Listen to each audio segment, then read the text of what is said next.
Varicose veins కి సరైన చికిత్స కోసం సంప్రదించండి Avis hospital.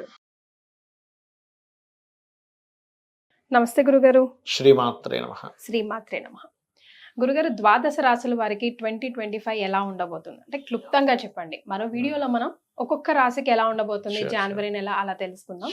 But on the whole ఎలా ఉండబోతుంది, వాళ్ళు ఏం చేస్తే బాగుంటుంది? షూర్ అమ్మా. ఇక్కడ ఫస్ట్ ఆఫ్ ఆల్ ఏంటంటే సంవత్సర ఫలితాలు ఎప్పుడు కూడా మనం చెప్పుకునేది ఉగాదికి చెప్పుకుంటాం, బట్ ప్లానింగ్ చేసుకుంటారు జనవరి టు డిసెంబర్ కాబట్టి చాలా మంది అడుగుతున్నారు కాబట్టి డేట్ క్యాలెండర్ మారుతుంటుంది కాబట్టి అయితే ఇక్కడ మనకి మేజర్ ప్లానెట్స్ ఏవైతే ఉంటాయో అందులో 2 ఛాయాగ్రహాలు, రెండేమో జీవ కర్మ గ్రహాలు. అంటే జీవుడి యొక్క గ్రహం గురువు, కర్మగ్రహం సాటర్న్.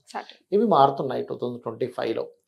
29th మార్చ్ నుంచి శని భగవానుడు కుంభం నుంచి మీనంలోకి వెళ్తున్నాడు. ఒకటి.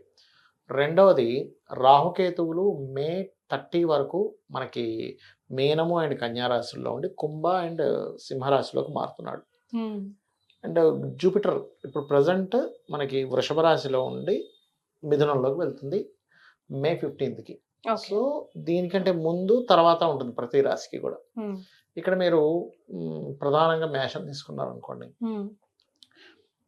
శని తీసుకుందాం. మేషంది శని తీసుకుంటే ఎప్పుడైతే మీకు ఈ శని భగవానుడు మార్చి 29వ తేదీకి మారుతున్నాడు, మారక ముందు అన్ని రకాల లాభాలు ఇస్తాడు, కాకపోతే కొంత స్ట్రెస్తో కూడిన లాభం ఇస్తాడు. మారిన తర్వాత తీసుకోవాల్సిన జాగ్రత్త ఏంటంటే వీళ్ళు పర్టికులర్గా మారిన ఒక 2 months అంటే మార్చ్ ఎండింగ్లో మారుతున్నాడు, మే ఎండింగ్ వరకు కొంచెం ఇన్వెస్ట్మెంట్స్ విషయంలో చాలా జాగ్రత్తగా ఉండాలి. దాని తర్వాత కూడా ఎందుకంటే సహజంగా వీళ్ళు ఏలినాటి శని అంటుంటారు కదా, ఏలినాటి శనిలో మేషం వారు ఇన్వెస్ట్మెంట్స్ చేసేటప్పుడు జాగ్రత్తగా ఉండాలి పర్టికులర్గా. అండ్ మరి జూపిటర్ మనకి ఉంటున్నాడు కదా 2వ స్థానంలో, అంటే ధనయోగాన్ని ఇస్తుంది. జూపిటర్ 2వ స్థానం ఎప్పుడు కూడా ఆల్వేజ్ ఏదో రూపంలో మీకు డబ్బులు ఇస్తుంది. మరి మే 15కి జూపిటర్ మారిపోతాడు కదా వీళ్ళకి. అంటే ఇది మారడం వల్ల కలిగే ఫలితం ఏమిటి అంటే పర్టికులర్గా కొన్ని కొత్తగా కొంతమంది పరిచయాలు, ఆ పరిచయాల వల్ల మీకు బాగుండడం జరుగుతూ ఉంటుంది.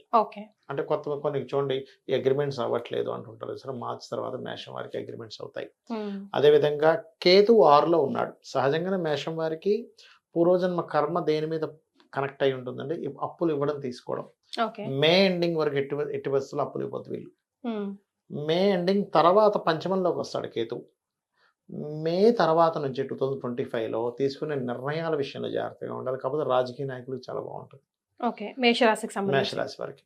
అయితే 12లో రాహు ఉన్నందుకు విదేశీ యోగం మే లోపలే వీళ్ళకి సిద్ధిస్తుంది. మే దాటితే బిజినెస్ ఆన్లైన్లో చేసే బిజినెస్కి బాగుంటుంది వీళ్ళకి. వీళ్ళు నిత్యము ఆరాధించాల్సిన సూర్య భగవాను ఆరాధించాలి, ప్లస్ గణపతిని ఆరాధిస్తే మంచిది మేషం వారు. ఇక వృషభం వారికి కనుక తీసుకుంటే ఇక్కడ ప్రజెంట్ 10th హౌస్లో ఉన్నాడమ్మా శని వీళ్ళకి. ఎప్పుడైతే 11th లోకి వస్తాడో అంటే మార్చ్ 29th నుంచి సకల రకాల అంటే అన్ని రకాల లాభాలు ఇస్తాడు. వృషభం వారికి 2వ స్థానంలో గురువు మారుతున్నాడు. ఎప్పటి నుంచి మే 15th నుంచి. మే 15th నుంచి వీళ్ళు చేసే బిజినెస్ లో సక్సెస్ రేట్ పెరుగుతుంది. కాకపోతే వీళ్ళు ఏదైనా ప్రాపర్టీ తీసుకోవాలి అంటే మే ఎండింగ్ లోపలే తీసుకోవాలి. మే ఎండింగ్ దాటిన తర్వాత 4లోకి అయితే ఉంటున్నాడుగా, రాంగ్ డెసిషన్స్ తీసుకుంటారు. ప్రాపర్టీ కావచ్చు, ఏదైనా విద్యా సంబంధించి నేర్చుకునే కావచ్చు, ఏదైనా మే ఎండింగ్ లోపలే చేయాలి ఈ పనులు మాత్రం. అదేవిధంగా software companies jobs, software related వారికి మే ఎండింగ్ తర్వాత బాగుంది. జాబ్స్ రిలేటెడ్ అంటే విదేశాలు వెళ్ళి ఉద్యోగం చేయడం ఇట్లాంటి వాటిల్లో. అండ్ వ్యాపారస్తులు కూడా బాగుందని చెప్పుకోవచ్చు. ఇక వీళ్ళకి నిత్యము చేయవలసిన దేవతారాధన మే వరకు కేతు పంచమంలో ఉంటున్నాడు కాబట్టి గణపతిని, మే తర్వాత విష్ణువు కలిపి చేసుకుంటే చాలా మంచిది. సూపర్. ఇక మిథునం వారికి కనుక చూసుకుంటే ఫస్ట్ ఆఫ్ ఆల్ ఇక్కడ మీకు 9లో ఉన్నాడు ఇప్పుడు ప్రజెంట్ శని. మార్చి 29వ తేదీకి 10లోకి వస్తాడు. 10లోకి రావడం వల్ల ఏమిటి అంటే చేంజింగ్ సబ్ జాబ్ ఇస్తాడు మిథునం వారికి. Positive way or negative? Both. ఎందుకంటే ఇక్కడ మీకు మనం గురువుని కూడా పరిశీలన చేసుకోవాలిగా. అందుకని గురువు కూడా మే నుంచి వస్తున్నాడు ఇందులోకి, లగ్నంలోకి. అందుకని ఏంటి, వర్క్ స్ట్రెస్ పెరుగుతుంది, కొత్త జాబ్స్ వస్తాయి, మార్పులు ఉంటాయి. కాకపోతే వీళ్ళు రాహు దశమంలో ఉన్నాడు కదా, వీళ్ళు ఏదైనా విదేశీ సంబంధించినటువంటిది ఉద్యోగాలు ఏమున్నా మే 30 లోపలే చేసుకోవాలి. మే 30 దాటింది అంటే మాత్రం విదేశాలకు ఉద్యోగం కోసం పనికిరాదు, కానీ చదువుకోవడానికి పనికి వస్తుంది, రీసెర్చర్స్ పిహెచ్డీస్ చేయడానికి పనికి వస్తుంది. వీళ్ళు ఎటువంటి ప్రాపర్టీ అయినా మే తర్వాతే కొనాలి, మే లోపల కొనకూడదు. బికాస్ ఆఫ్ 4వ స్థానంలో కేతు ఉన్నాడు, ప్రాపర్టీ కావచ్చు ఏదైనా కానీ మే తర్వాత మాత్రం అగ్రిమెంట్స్ చేసే విషయాల్లో జాగ్రత్తగా ఉండాలి. ఇది మెయిన్గా గుర్తుపెట్టుకోండి. ఎనీ అగ్రిమెంట్, గవర్నమెంట్ కాంట్రాక్ట్స్ కావచ్చు, సహోదర వర్గానికి అండ్ తండ్రికి ఉండే కొన్ని ఉంటాయి కొన్ని వీలునామాలు రాసే విషయం, ఇటువంటి విషయాలు జాగ్రత్తగా ఉండాలి. వీళ్ళు ఎక్కువగా లలిత అమ్మవారి యొక్క ఆరాధన చేసుకుంటే మంచిది. ఓకే. వీళ్ళకి ఎంత లలిత చేసుకుంటే అంత మంచిదమ్మా వీరికి. ఓకే గురుగారు. కర్కాటకం వారికి గనక చూసుకున్నట్లయితే ప్రజెంట్ వీళ్ళకి అష్టమ శని నడుస్తుంది అనేటువంటిది ఉంది. జస్ట్ ఇది మార్చి 30వ తేదీ నుంచి, మార్చి 29వ తేదీ నుంచి తగ్గిపోతుంది వీళ్ళకి. సో ఎక్కడి నుంచి ఏంటంటే లేట్ అవుతున్న విషయాలన్నీ కూడా కొంచెం ఫాస్ట్ అవుతాయి వీళ్ళకి మార్చి 29వ తేదీ నుంచి, ఎప్పుడైతే భాగ్యంలోకి శని వెళ్తాడు. కాకపోతే భాగ్యంలో శని వెళ్ళిన తర్వాత కొంచెం హైయర్ ఎడ్యుకేషన్ చేసే వాళ్ళకి మాత్రం కొంచెం స్ట్రెస్ ఉంటుంది తండ్రి గారికి హైయర్ ఎడ్యుకేషన్ విషయంలో. కాకపోతే వీళ్ళకి రాహుకేతువులు మే 30 వరకు నవమ స్థానంలో రాహు ఉన్నందుకు పితృదేవత ఆరాధన చేసుకోవడం అన్ని విధాలా బాగుంటుంది వీళ్ళకి. ఈ అష్టమ శని ప్రభావం కూడా తగ్గుతుంది పితృదేవత ఆరాధన చేసుకుంటే. కాకపోతే మే 30 వరకు కూడా అగ్రిమెంట్స్ చేసేటప్పుడు డాక్యుమెంటేషన్ రిలేటెడ్ సంబంధించిన విషయంలో జాగ్రత్తగా ఉండాలి. ఇక అదేవిధంగా గురువు వీళ్ళకి ప్రజెంట్ చూసుకున్నట్లయితే లాభస్థానంలో ఉన్నాడు. లాభగురువు చాలా మంచివాడు, అందులో ఎటువంటి సందేహం లేదు.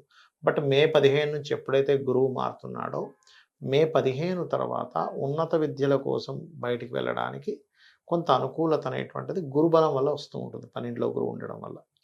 అండ్ తండ్రి యొక్క ప్రాపర్టీ ఏదైనా డిస్ప్యూట్స్లో ఉంటే క్లియర్ అవ్వడము, ఇన్వెస్ట్మెంట్స్కి చాలా మంచిది చెప్పాలంటే. కాకపోతే కొంచెం లాంగ్ టర్మ్ ఇన్వెస్ట్మెంట్స్ పెట్టుకోవడం బెస్ట్, బికాస్ ఆఫ్ గురు రాశిలో శని ఉన్నాడు కాబట్టి. ఇక వీళ్ళు చేయవలసిన దేవతారాధన సుబ్రహ్మణ్యేశ్వర స్వామి ఆరాధన చేసుకున్నట్లయితే అన్ని విధాలు బాగుంటుంది. పెద్దలకి సుబ్రహ్మణ్య స్వామికి చేసుకుంటే అద్భుతంగా ఉంటుంది.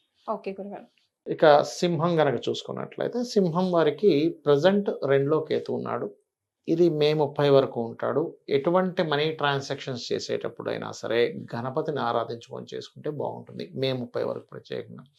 మే 30 తర్వాత ఎప్పుడైతే రాశిలో కేతు సంచరిస్తుంటాడో ఈ కాంబినేషన్ అనేది కొంచెం ఆధ్యాత్మికం వైపు బాగా వెళ్తారు వీరు.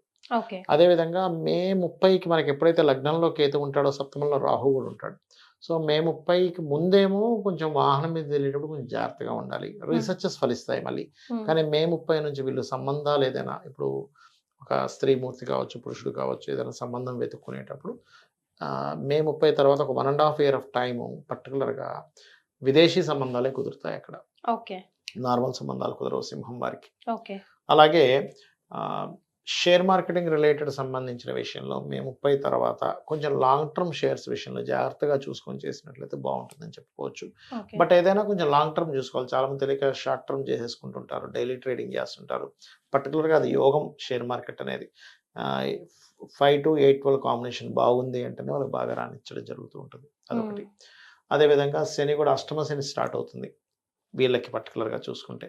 సో అష్టమ శని వల్ల ఏమిటి అంటే చెప్పి చూసుకున్నట్లయితే కాస్త ఈ రాహు ప్రభావం ఎలా అయితే అష్టమంలో ఉందో అది కూడా కొంచెం వర్క్స్ లేట్ అవ్వడము, కొంచెం పూర్వీకుల ఆస్తులకు సంబంధించిన, ముఖ్యంగా తాతగారి ఆస్తికి సంబంధించిన విషయంలో కొంచెం మూమెంట్ అనేది లేట్ అవ్వడం జరుగుతూ ఉంటుంది అష్టమ శనిలో. వీరు ఎక్కువగా దత్తాత్రేయుడిని ఎంత ఆరాధిస్తే అంత బాగుంటుంది. జయ గురుదత్త, శ్రీ గురుదత్త. సహజంగా ఇప్పుడు అష్టమ శని కావచ్చు, అర్ధాష్టమ శని, ఇలాంటి శని వాళ్ళు ఓం అనాకలిత సాదృశ్య చుబుక శ్రీ విరాజితాయ నమః చేసుకుంటే బాగుంటుంది. ఈ మంత్ర జపం చేసుకుంటే బాగుంటుంది. ఇక కన్యా లగ్నం వారికి చూసుకున్నట్లయితే ఒక 1 year నుంచి వీళ్ళకి యాక్చువల్గా ఏంటంటే తెలియని ఒక డిప్రెషను ఇట్లాంటివన్నీ ఉన్నాయి. వీరు గనక ఇక్కడ గణపతిని ఆరాధించుకుంటూ గణపతి ప్లస్ వెంకటేశ్వర స్వామి ఆరాధన చేసుకున్నట్లయితే ఖచ్చితంగా బాగుంటుంది. కాకపోతే ఈ డిప్రెషన్ ఇదంతా కూడా మే 30వ తేదీకి తగ్గిపోతుంది, మన ఇంట్లోకి వెళ్తాడు.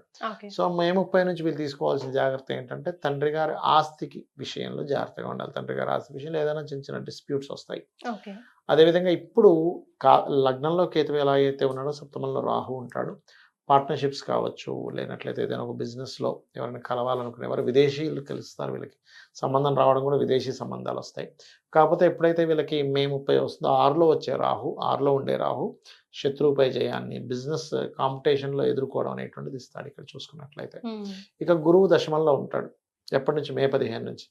మే 15వ తేదీ నుంచి వీళ్ళకి జీవిత భాగస్వామి పేరు మీద ఏదైనా ప్రాపర్టీ తీసుకోవడము, అలాగే జీవిత భాగస్వామికి కూడా ఏదైనా ఉద్యోగ సంబంధించిన విషయాల్లో అనుకూల వాతావరణం జరగడం జరుగుతుంది. ఇక వీళ్ళు ఎక్కువగా వెంకటేశ్వర స్వామి, గణపతి చేసుకుంటే అన్ని విధాలు బాగుంటుంది.